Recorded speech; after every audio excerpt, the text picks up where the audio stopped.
government of Meghalaya.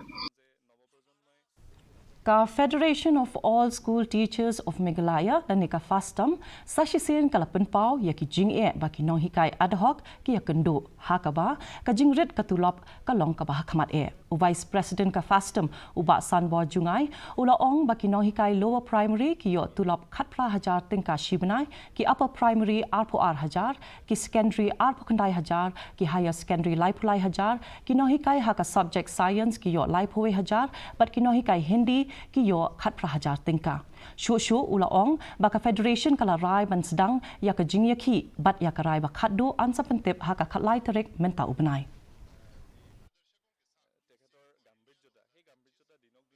As an ad-hoc teachers, we are facing many problems. The reason of this problem is the low salary that we receive as a teachers. For example, the lower primary school teachers, they are getting a salary of 18,000 per month. The upper primary, they are getting 22,000 per month. The secondary, they are getting 29,000 per month. Then the higher secondary, they are getting 33,000 per month. The science teacher, they are getting 31,000. And the Hindi teachers who are appointed in the secondary level, they are getting only 18,000.